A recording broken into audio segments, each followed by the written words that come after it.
Hi guys, welcome to cricket Venkatesh. మన Asia cup team wise అనాలిసిస్లో పాకిస్తాన్ గురించి మాట్లాడదాం. పాకిస్తాన్ నాకేమనిపిస్తుంది ఎప్పుడూ లేనంత బలహీనంగా అనిపిస్తుంది.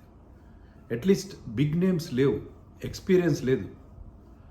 గతంలో ఓకే, బాబర్ ఆజం, మహమ్మద్ రిజ్వాన్ లాంటి వాళ్ళు ఈ ఫార్మాట్లో పెద్ద గొప్పగా చేసింది ఏం లేదు, కానీ వాళ్ళకి ఆ స్టేచర్ ఉంది.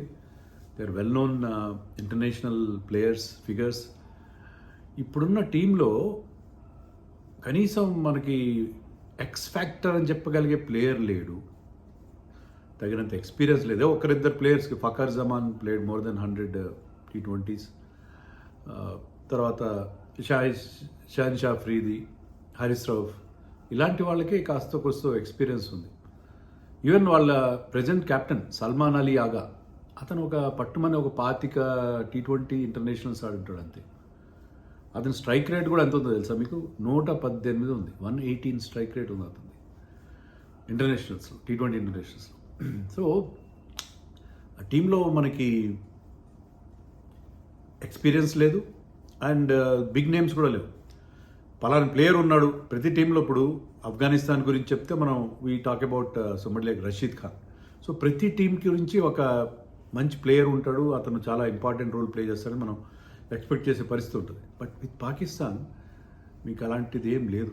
Shaheen Shah Afridi world class bowler ఒకప్పుడు, కానీ ఇప్పుడు ఇటీవల ఆఫ్ లైట్ అతను గతంలోనంత ఎఫెక్టివ్గా లేడు. సో ఐ థింక్ ఈ టీం అంత స్ట్రాంగ్గా లేదేమో అనిపిస్తుంది. బట్ టీంలో కొంతమంది టాలెంటెడ్ యంగ్స్టర్స్ ఉన్నారు. సయీమ్ అయూబ్ ఆఫ్ లైట్ చాలా బాగా పర్ఫార్మ్. ముఖ్యంగా 1 daysలో అతని యావరేజ్ ఆల్మోస్ట్ 50 ఉంది.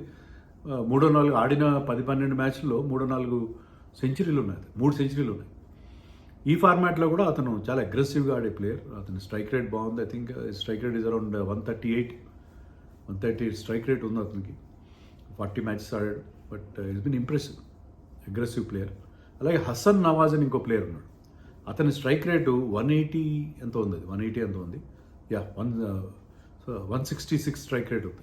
ఆడిన 18 మ్యాచ్లో 166. అది పాకిస్తాన్ తరఫున చాలా పెద్ద strike rate. Pakistan has always been struggling with strike rates. వాళ్ళకి కొత్తగా మైక్ హెసన్ కోచ్గా వచ్చిన తర్వాత కొంచెం వాళ్ళ అప్రోచ్ మార్చడంతో ఏంటంటే now they are concentrating on strike rate. ఇప్పుడు సయీమ్ అయూబ్ కానీ, ఈ హసన్ నవాజ్ కానీ, వాళ్ళ కీపర్ బ్యాట్స్మెన్ మహమ్మద్ హరీస్ కానీ, వీళ్ళందరూ కొద్దిగా అగ్రెసివ్గా ఆడడం చేస్తున్నారు. బట్ మిగతా వాళ్ళు కన్సిస్టెంట్గా ఆడి వాళ్ళు ఒక బేస్ క్రియేట్ చేస్తే వీళ్ళు అగ్రెసివ్గా ఆడి చేయడానికి వీలవుతుంది. కానీ ఎవరు కూడా కన్సిస్టెంట్గా ఆడరు. ఈ సయీమ్ అయూబ్ కూడా అతని యావరేజ్ ఏం పెద్ద గొప్పగా లేదు ఈ ఫార్మాట్లో. అతను ఇటీవల కాలంలో పెద్ద స్కోర్లు ఏమి లేవు. అలాగే ఇంకొక ఓపెనర్ షాహిబ్జాదా ఫరాన్, ఇతను మంచి రికార్డు ఉంది అతనికి. ఆడిన కొద్ది మ్యాచ్లో బాగా ఇంప్రెసివ్గా ఆడాడు. ఇతను కొంచెం స్టడీగా ఆడే player. So left right combination కూడా. Saim Ayub is left hand. So వీళ్ళిద్దరూ కలిసి ఓపెనర్స్గా వాళ్ళు ఒక 38 యావరేజ్ ఉంది వాళ్ళకి. ఆడిన కొన్ని మ్యాచ్ల్లో ఒక 10-15 మ్యాచ్లు ఆడారు. అండ్ స్ట్రైక్ రేట్ కూడా అంటే పవర్ ప్లేలో వాళ్ళు 8.5 స్ట్రైక్ రేట్తో వాళ్ళు they are scoring runs, which nowadays okay. So వాళ్ళు ఓపెనర్స్ బాగానే ఉన్నారు. కానీ మిడిల్ ఆర్డర్లో మీకు మరి ఫకర్ జమాన్ ఎంతవరకు బాగా ఆడతాడు? ఒకసారి ఎప్పుడో 2017లో ఛాంపియన్స్ ట్రోఫీ మన మీద గెలిపించి పెట్టాడు వాళ్ళకి. బట్ ఎవ్రీ టైం అదే ఆడగలరా? ఇటీవల కాలంలో అంత గొప్పగా పర్ఫామ్ చేయట్లేదు కదా ఫకర్ జమాన్ కానీ, సల్మాన్ అలీగా లాస్ట్ 10 ఇంటర్నేషనల్ మ్యాచెస్లో ఒకే ఒక 50 ఉంది. సో ఆ టీంలో మీకు డెప్త్ కనబట్టలేదు. ఒకటి నేను చెప్పినట్టుగా ఈ బ్యాటింగ్ యంగ్స్టర్స్తో పాటు కొంతమంది మంచి బౌలర్స్ కూడా ఉన్నారు, స్పిన్నర్స్ ఉన్నారు. ముఖ్యంగా పాకిస్తాన్ అనగానే మనం పేస్ బౌలింగ్ గురించి మాట్లాడతాం, కానీ ఈ టీంలో they have got good spinners. అతని పేరు సూఫియాన్ ముకీమ్ అని ఒక లెఫ్ట్ ఆర్మ్ చైనమన్ బౌలర్, మన కుల్దీప్ లాగా లెఫ్ట్ ఆర్మ్ రిస్ట్ స్పిన్నర్. అతని ఫిగర్స్ చాలా ఇంప్రెసివ్గా ఉన్నాయి. అతని ఎకానమీ 6.5 ఉంది. వికెట్లు కూడా చాలా తీశారు. ఈ స్ట్రైక్ బౌలర్, వికెట్స్ తీస్తాం. రిస్ట్ స్పిన్నర్స్ ఎప్పుడూ వికెట్స్ తీయడంతో పాటు is very very accurate and economical. అలాగే వాళ్ళ మరొక right arm leg spinner Abrar Ahmed కూడా చాలా ఇంప్రెసివ్ ఫిగర్స్ ఉన్నాయి. సో వీళ్ళిద్దరూ చాలా చాలా ఇంపార్టెంట్ ప్లేయర్స్ అవుతారు. వీళ్ళిద్దరితో పాటు మహమ్మద్ నవాజ్, మనకు తెలుసు లాస్ట్ ఓవర్ వేసాడు మనం T20 వరల్డ్ కప్ 2021-22లో మనం మెల్బోర్న్లో ఆడిన మ్యాచ్, విరాట్ కోహ్లీ గెలిపించిన match. Last over was bowled by Mohammad Nawaz. అలా మనకి అతను ఎప్పుడు గుర్తుండిపోతాడు. ఆ మహమ్మద్ నవాజ్ ఇప్పటికీ కూడా అతను ఏంటంటే కంటైన్మెంట్, ఇది లెఫ్ట్ ఆర్మ్ స్పిన్నర్, కంటైన్ చేస్తాడు, వికెట్ తీస్తాడు. సో ఈ ముగ్గురు స్పిన్నర్స్ వాళ్ళకి చాలా effective. Plus course Harish Rauf ఉన్నాడు, షాహిన్ షాఫ్రీది. ఇటీవల రీసెంట్ దాంట్లో బాగానే వాళ్ళు పర్ఫామ్ చేశారు, మరి అంత ఘోరంగా వెళ్ళలేదు. So I think Harish Rauf goes for some runs, but ఓవరాల్గా వాళ్ళు ఇద్దరు కూడా అటు డెత్లో కానీ ఇటు ఓపెనింగ్ ఓవర్స్ కానీ, Harish Rauf mostly bowls in the death, but ఇద్దరు కూడా వాళ్ళకున్న ఎక్స్పీరియన్స్తో. సో బౌలింగ్ అటాక్ బాగానే ఉంది వాళ్ళది, బౌలింగ్ అటాక్ బాగానే ఉంది. వాళ్ళ కెప్టెన్ సల్మాన్ అలీ ఆగా కూడా బౌలింగ్ చేస్తాడు. వాళ్ళకి ఇంకా ఆల్రౌండర్స్ ఉన్నారు, వాళ్ళకి అదర్ ఆల్రౌండర్స్ కూడా ఉన్నారు. బట్ స్టిల్ ఐ థింక్ ఈ టీంలో బ్యాటింగ్లో ప్రాబ్లం ఉంది, బ్యాటింగ్లో చాలా చాలా ప్రాబ్లం నాకు అనిపిస్తుంది. ఇటీవల కాలంలో వాళ్ళ రికార్డు కూడా బాగాలేదు. బంగ్లాదేశ్ వెళ్ళి ఒక సిరీస్ ఆడారు వీళ్ళు.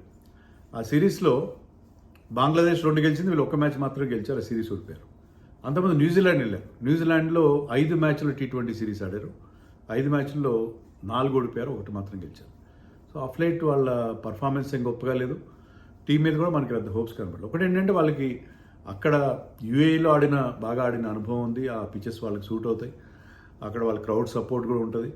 So I think Pakistan has to believe that ఏదో ఒకటి మేము చేసి గెలుస్తాం అన్నట్టుగా వాళ్ళు ఎక్స్పెక్ట్ చేయాలి.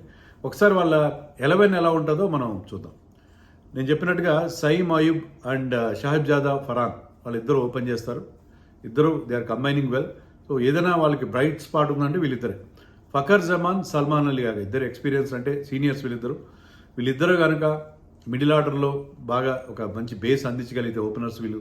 తర్వాత హసన్ నవాజ్, మహమ్మద్ హరీస్, వాళ్ళు Hasan Nawaz likely to bat at number 5, Haris wicket keeper at number 6. వీళ్ళిద్దరు కూడా అగ్రెసివ్గా ఒక ఫినిషర్ రోల్ ఆడగల ప్లేయర్స్. అలాగే Mohammad Nawaz is an allrounder. మనకు తెలుసు ఇండియా మీద నేను చెప్పిన మెల్బోర్న్ మ్యాచ్లో కూడా ఐ థింక్ ఈ స్కోర్డ్ 40. తర్వాత వాళ్ళకి లాంగ్ టైల్ ఉంది, అంటే ఇప్పుడు 4 టైలెండర్స్ ఉంటే లాంగ్ టైల్లో కనిపిస్తుంది. అఫ్రీది, రౌఫ్, సుఫియాన్ మకీమ్ అండ్ అబ్రార్ అహ్మద్ వీళ్ళు ఉండే అవకాశం ఉంది. సో ఇది వాళ్ళ ఫహీమ్ అష్రఫ్ అనే వాళ్ళకి ఒక సీమ్ బౌలింగ్ ఆల్రౌండర్ కూడా ఉన్నాడు. అతను మహమ్మద్ నవాజ్ కానీ అతను కానీ ఇద్దరిలో ఒకరిని ఆడించుకునే అవకాశం ఉంది. అలాగే వాళ్ళకి హసన్ అలీ కూడా ఉన్నాడు, చాలా ఎక్స్పీరియన్స్డ్ క్యాంపెయినర్. హసన్ అలీ 11లోకి వచ్చే అవకాశాలు నాకైతే కనబట్టలేదు. They might play those 2 spinners, those 2 wrist spinners వాళ్ళకి ఇంపార్టెంట్ కాబట్టి వాళ్ళని ఆడించుకునే అవకాశం మనకు కనిపిస్తుంది. సో ఇది పాకిస్తాన్ గురించి. సో పాకిస్తాన్ మన వీక్గా ఉంది, మన గ్రూప్లో ఉన్నారు. 14th రోజున ఇండియా పాకిస్తాన్ మ్యాచ్ జరగబోతుంది. సూపర్ 4లో కూడా సూపర్ 4 క్వాలిఫై అవుతారు వీళ్ళు. ఎందుకంటే మన గ్రూప్లో ఇండియా పాకిస్తాన్ ఉన్న గ్రూప్లో ఎవరున్నారు, ఇంకా మనతో పాటు యూఏఈ అండ్ ఒమన్ ఉన్నారు. కాబట్టి వీళ్ళు సూపర్ 4కి రావడం చాలా ఈజీగా వస్తారు, చాలా హ్యాపీగా వస్తారు. ఇండియాతో ఓడిపోయినా సరే ఒమన్ని యూఏఈని ఓడిస్తారు. With all their problems they can easily beat UAE and Oman. So super 4లోకి వస్తారు. అక్కడ కూడా ఇండియాతో తలపడే అవకాశం ఉంటుంది. 2 మ్యాచ్లు అయితే ఇండియాతో ఉంటాయి. బట్ ఆ తర్వాత వాళ్ళు ప్రొసీడ్ కాగలరా చెప్పలేము. ఎందుకంటే వీళ్ళు చాలా అన్ప్రెడిక్టబుల్. పాకిస్తాన్ ఏ రోజు ఎలా ఆడతారో తెలియదు. On their day they can be very very dangerous. కానీ చాలా రోజులు పేలవంగా ఆడతారు, కానీ ఒక్కొక్క రోజు బ్రహ్మాండంగా ఆడిస్తారు.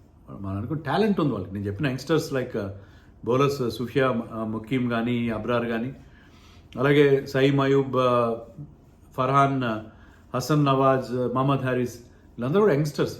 వీళ్ళందరూ కూడా వాళ్ళు రిజ్వాన్ని, బాబర్ ఆజంని పక్కన పెట్టారు. దానివల్ల ఏదో నష్టం జరిగిందని కాదు, ఎందుకంటే వాళ్ళిద్దరు కూడా ఇటీవల కాలంలో they are not doing well. అందులో వాళ్ళ స్ట్రైక్ రేట్ ప్రాబ్లమ్స్ ఉన్నాయి. సో మైక్ హసన్ వచ్చిన తర్వాత is putting emphasis on strike rates. So ఆ స్ట్రైక్ రేట్ బాగుండాలి. ఇప్పుడు మోడర్న్ T20 గేమ్ కంప్లీట్గా చేంజ్ అయిపోయింది. దాంట్లో ఏంటంటే you have to score quick.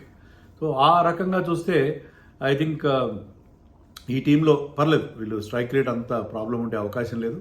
But still they lakh consistency. అలాగే బౌలింగ్లో కూడా ఎంతవరకు ఎఫెక్టివ్గా ఉంటారు. Shaheen షాఫ్రీది he can swing the new ball, he has got pace, he has got height. So right hander ki can bring the ball in. మంచి in swinger ఉంది right హ్యాండర్కి, అన్నీ ఉన్నాయి అతని దగ్గర.